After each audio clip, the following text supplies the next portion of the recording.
Welcome to All Things Chiropractic.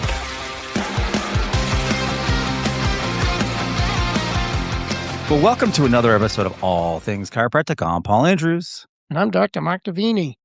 We have a very special guest today. We're very excited. Super, very special. It is, actually. He carved out some time for us. We are very blessed to have him, Dr. Stu Hoffman. Hello. Hey, nice to be with you. And I appreciate, not just giving you the time, but you offering up time for me to share with the audience. So thank you. You're welcome. So we always ask our guests first to a 2-minute bio of you. Tell us about you. Okay. The 2-minute version doesn't work, but we'll try. But I am a chiropractor. I've graduated Life University way back in the past century, 1981. And I have a family of chiropractors. I have my two brothers are both chiropractors. I have cousins, growing up friends that all became chiropractors. So we have our own clan. And I didn't really have children that decided to go into chiropractic, probably because I shifted from being in active practice for many years into my role in malpractice insurance. And at the same time, they still always found a way to work with me and be part of chiropractic. And they do. And in fact, all three of my sons work within the ChiroSecure malpractice setting. My youngest one, Brandon, he overlaps with things that he does because he works within organizations that are within the World Health Organization itself, bringing ICD-11 coding into We should talk.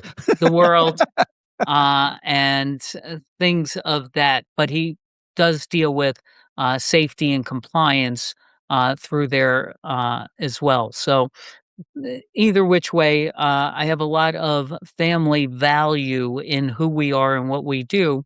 But I've also experienced a lot working with a lot of organizations, being on boards and being in charge of a lot of different organizational pieces. And at this point in my life, it's looking backward more than forward, and I get to still support what a lot of organizations are doing. I get to have a voice in that, and we've shifted somewhat to be a voice within the Maha movement as well. So there's just so many different things happening, and we want to, as an ChiroSecure organization, be able to make a difference. And the last thing I'll say is, even though we're an insurance company protecting chiropractors, our mission is really about the public. It's our mission is to change the public perception of chiropractic, and we work off of that, and all of our staff work off of that. And as a result, all of the chiropractors that we deal with, the thousands and thousands, they are basically our patients. And we do what we can to educate them, to educate the public, and make a difference. So when do you sleep?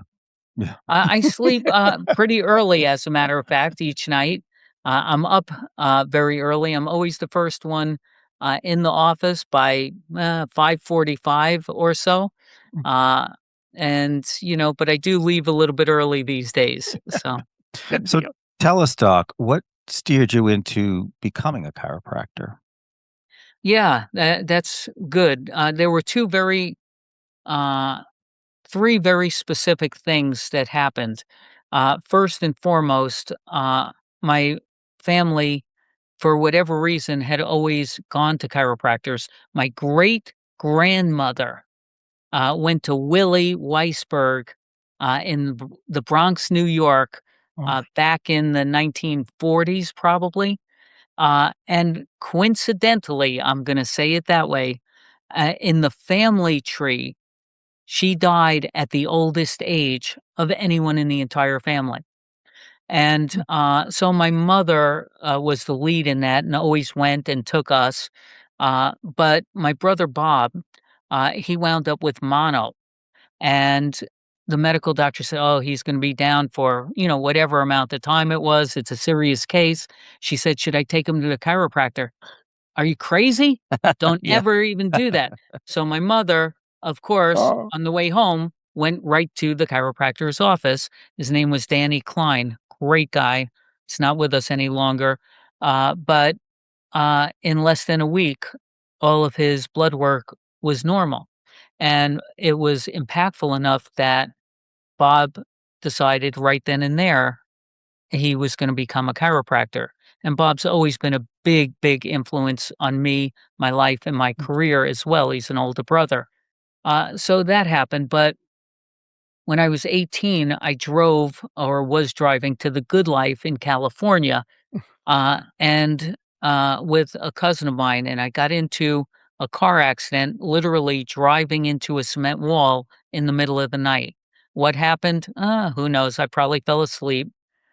But high impact on a little tiny Fiat vehicle. Wow. Yeah. And they don't go together. yeah, and he was in front of me driving, saw headlights go down, stopped, waved down truckers, blah, blah, blah. And I'm in this little rinky dink hospital and needed to be transferred. Well, my mother, my brother, they come out, and my brother is still a student at that time. And even though you're not supposed to be doing these things, even though as a risk management person, I would kill you for this, uh, he came right in there with me, hooked up to everything, and adjusted me. And 3 You don't see hours that today. later, Yeah, you normal wouldn't see that vitals. today. Yeah. I know it was a Yeah. different time, different place. You're talking 1975. Wow. And he took care of me right then and there. That same day, I was able to be transferred to a bigger and more appropriate facility and never look back. So there's, different things happen in your life. Uh, at that point in time, I knew it wasn't something I was choosing. It's something that happened to me. Chose And, you. again, like Yeah. I say, never look back. Yeah. So, I graduated the same year you did. And so through all these years, we've noticed a lot of, we'll say, evolution of the Yeah. profession. What are some of your observations as far as how the profession has changed? Yeah, yeah. I see a lot of evolution, as I'm sure you do too. Um, when I was getting out of school, I mentioned I went to Life in Georgia, and Sid Williams was, a mentor to me, of course, because that's why I went there. And I worked with my older brother Steve for 9 months up in Michigan, decided to stay there, but go and open my own practice. And I open up, well, it's quiet, you know? And I get a call on the telephone and it's Sid Williams. "How's it going, boy?" "Oh, it's going," you know? And it became embarrassing. And he said, "You got to get out of that office and you need to go knock on doors and introduce yourself." I said, "Oh my God, I'm from New York City. You just Forget don't do about it. that." And but he said to do it. I kept the faith. I did it one night and I went, knocked, and by and large, everyone was so nice. Um, one or two, maybe not so much, but everyone was really good. Did not get one patient out of that entire experience, hated every minute of it, but some of those people actually referred other people into me. It was really weird. Wow. You never know where And, it's going to come from, things right? yeah, things Yeah. started taking off, and, I shortly after that, I believe everyone needs coaches, and, that's what you do. And, but I connected because I was told to. I went 2.5 hours away to listen to David Singer way back then, And after the talk, which I thought was great, but it was irrelevant because afterwards he sat me down. He said, "So what are you doing?" I said, "What do you mean, what am I doing? I just opened my practice." And he said, "Okay, tell me what you're doing." I just got a brand new credit card with $5,000 of credit on it. He was charging $5,000 at the time. I gave him the credit card. In about 45 minutes of sitting down with him, I used to tell this story for people a lot. Um, I already built the practice and made enough money before the first 6 weeks when I was going to go to the first seminar to have paid for the whole thing, and kept going from there. But because of that, I was able to start hiring a first associate. And, over all of these years, I've had over 50 associates work with me. Some became partners, some bought me out, different situations over time. But associateships were really big back then. Practicing in Michigan, there were massive practices and a lot of associates. And that was a great way to go. And I saw that as, how things just are. But, insurance was great in the 1980s, and then the 90s came and The things Mercedes changed. 80s. Yeah. Yeah, the Mercedes 80s, but the 90s came and it was HMOs. Even though they'd been around for so many years, they became big all of a sudden. And it was one way to exclude us as a profession. And, I was one of those chiropractors that was just pissed off about it. But thank God I was really good at being able to share how cash works, within the practice. And I never had an issue because of that, where a lot of chiropractors did. And it was challenging. That's But still a it came, problem today. yeah, well, and I know you do, it's all about communication and your own confidence in who you are and what you do. And I didn't lack that. So it was all okay for me. And, but over the last number of years, coming more up to date, uh, I've been talking when I go around the country and speak that we are now probably 20 to 30 years behind the medical profession, which is not unusual for us, but they became totally corporate. And I see chiropractic as being in that transition of becoming a totally corporate group. And I kind of think it's a good thing, which a lot of people are surprised when I'm the one saying that. But I do. I think it's good because numbers are important, and the amount of money that people are in debt when they come out of school today. I had $12,000 of debt coming out in 1981, and thought that was crazy. But it's a whole different world now, and going to open your own office, it is so much putting people in the hole because we do it one at a time, with exception. Corporate, you go work with a Chiro One or the Joint or a Health Source or 100%. There's a number of them out there, and they've had a roller coaster ride too. Some good things, some not so good. But what it does is it at least gives the doctors, uh, I think, a little bit more stability, and I think we're going to see that evolve into many more. Types of practice, whether it be more multidisciplinary and or just multiple doctors in that same space, whether it be an associateship, independent contractor, or partnerships, whatever it turns out to be, because you just at such a disadvantage compared to all the other professions in terms of your cost factor against the slower increases we get to see in reimbursement levels compared to some of the other providers.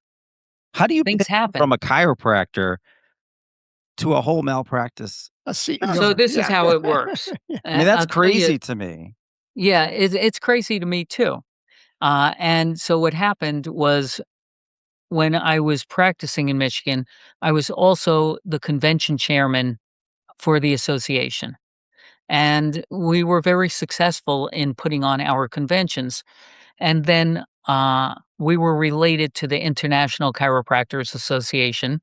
The new president was going to be Jim Gregg, who's still practicing up in Michigan, and another mentor, massive practice for, 50 years at this point or more. And he said to me, I want you to be the convention chairman. No, he said, I want a malpractice program for the ICA. I said, well, I don't want to do that. he said, he said, but that's what That we doesn't sound need. fun, right? I Too said, bad. I'll do it if I can also be convention chairman because I love doing that. He said, okay, but that's something that we need. No one expected it to happen, but I was able to, this is before cell phones, fax machines, everything else. And I was able to make connection to connection to connection to get me to a company that allowed us to write a policy that they backed. And we did it as a committee of 5 of us, including the late Jerry Clum, who was my number 1 mentor, period, in life. And we actually made it happen. And so we had a broker that worked with us, and the company we utilized started buying out other insurance companies, which is not unusual. But in the mid 1990s, trying to coordinate computer programs amongst these major companies didn't work so well. And people weren't getting their billing, things just weren't going great. And we needed to move. And so found another company and they said, "Hey, can work directly with you, but you've got to get licensed." I said, "Licensed? I swear I'd never take another test as long as I live." Uh, but there you go. Never say never. So I did. I had to ultimately get licensed in 50 states and made it happen, worked with them, and we met some uh, really, really great people in the insurance world. And for the last 15, 16, 18 years, something like that, we've been working with the same people. And I, I love it. But I didn't get into it because it was something I saw a need for or wanted. Hmm. It was something that there was a need, but the doctors are my patients. And once I adopted that mentality, my God, it's been nothing but a great life. I can tell you that. Working with chiropractors, knowing the cream of the crop in the profession, the speakers, the politicians on all ends of the aisle. Mm. And, you know, it's been a blessed life as a result. But, you know, as a parent company, this is our 40th anniversary, and at our holiday party next year, I am inviting Jim Gregg and a couple of others Nice. that have made me who I am today. Do you think Well, the younger generation of chiropractors get that? Because, you know, when I started as a CA 20 plus Mhm. years ago, it was very common that the chiropractors in the area would get together, they'd adjust each other.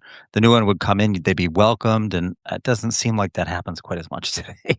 Mhm. I They Paul, I look at think everybody as a you're right. competitor now. Yeah. Uh, People are in their bubble. You know, again, everything has a pro and a con to it. Social media is great, but it keeps people locked in their screen, in their little room, in their office. And, I had to get out. And I gave that story of knocking on doors, but really that was just a start. I was able to make connections with people in the community to, you know, um, start doing talks out of the office and One thing leads to another. Someone took me up to a union. They wouldn't let me drive my car there because it wasn't an American car. And they said, you won't have wheels when you come Well, you're out. in Michigan, right? Yeah, yeah. And so, Oh, I wound up with all of these different scenarios that were just terrific. But today, you don't see as much of the hustle. You don't see as much of the commitment to the why of chiropractic. I went in because of my own personal experience in being alive because of chiropractic. And so I have a little bit of a unique bond, and I've literally given my life to this profession because I think it's important. And I don't need to go to all of these meetings. I don't need to do a lot of things, but I do because someone needs to share their experience and give someone else that little why so that maybe that spark will ignite in them. And that's why I go out and do uh, seminars and presentations, uh, not because I need it.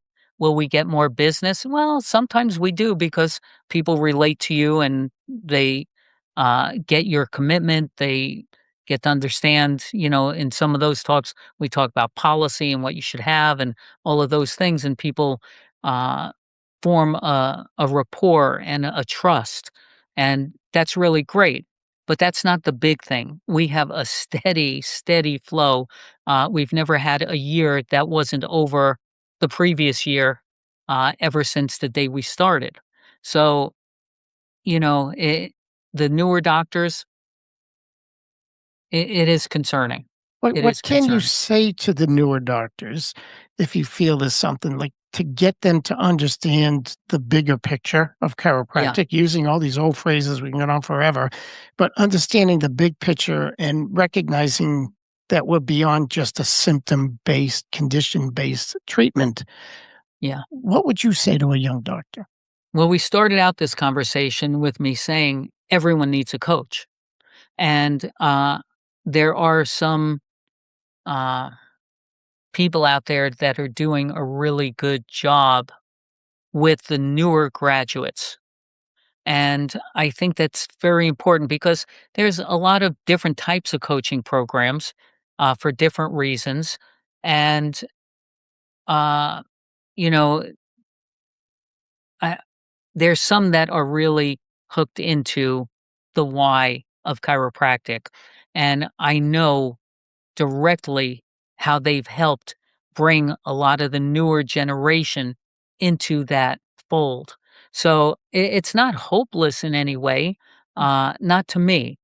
I think, and I've thought over the last couple of years, with Bobby Kennedy as HHS now and the Maha movement, not everything's perfect. Not everything's the way I would want it to be, but it is as a chiropractor, it is our greatest opportunity that we've ever seen since the day D. D. Palmer.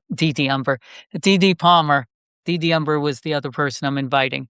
Uh, D. D. Palmer laid his hands on Harvey Lillard, and I still believe that. And I'm in touch with a lot of the people that matter. It is something that's very important to me. Politics, being involved politically has never been my thing, but if I could connect the dots, make a difference, uh, it's gonna just allow chiropractic as a profession to explode, and I think that will help the newer generation in and of itself. Do you feel that maybe in a sense the schools the diversity in the schools presentation of chiropractic and being kind, where there's such a range of those schools that won't even let you use the word subluxation all the way up to the other side of the coin, creating this issue where we're getting a number of students now coming out, a large percentage of students coming out that only believe chiropractic is another medical modality. Yeah, uh, I think we're gonna always have that as a Mm. profession. I support a number of the schools on a personal level, and I don't agree with 100% of what some of them do, but the ones that are our best hope is what I support personally. And, we have the biggest school in the world in Georgia. Not everyone appreciates them, but I do. And I am a big supporter in any and every way I can be to them and to the student body. You have Life West. They're doing a hell of a job. There's others too. I shouldn't need to single those out. Um, but I can Well, one is also your alma mater, so why wouldn't you, right? yeah. Well, some people don't appreciate their own. Yeah. I believe in never forgetting where I came from and giving back.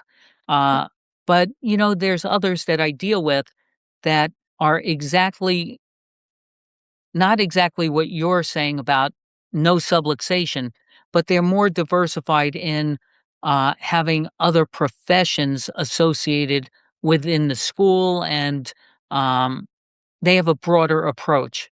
Right. I'm open to that. I don't see that as a problem as long as we know what chiropractic is and what chiropractic is not. There's the And line right that's there. where I stand with it. Yeah, that's the line right there. So Yeah. How do you suppose these younger docs, I mean, the mentality, because they come out so heavily in debt, is a focus on obviously crawling out of that debt. And so we all know that when you're focusing on that, you're not focusing on your profession, the patient care as much because there's this urgency, right? To Yeah.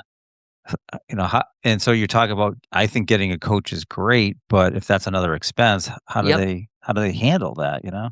Well, I think that that's a great question. I think that one thing that I was taught very early on is you're describing survival. And it's really true. But it's about taking somebody in survival and getting them into service. Two different ends of the coin. And when they're coming out with that kind of debt, compared to, historical numbers, most of them are going to work somewhere, not open up their own practice. That's how they see learning and paying their bills. And there's programs to get them out of that debt if they are servicing through a nonprofit organization. And, there's all kinds of things today that didn't exist once upon a time. And even I have mixed feelings about some of them, but most of the students that are graduating are going to work for, people think good and bad about groups like the Joint, but the Joint changed the profession. And it changed it in a lot of ways. And one of the ways is that you actually had to pay people that graduated as a chiropractor to actually work for you. It's not, I'm going to give you $100 a week and give you some food when you come to work, and you're going to learn what I do. And that's, the deal. Uh, that did happen 40 to 50 years ago, but it's now where they're getting somewhat of a fair wage as a starting point. But you're still going to always have some people that have more backing than others.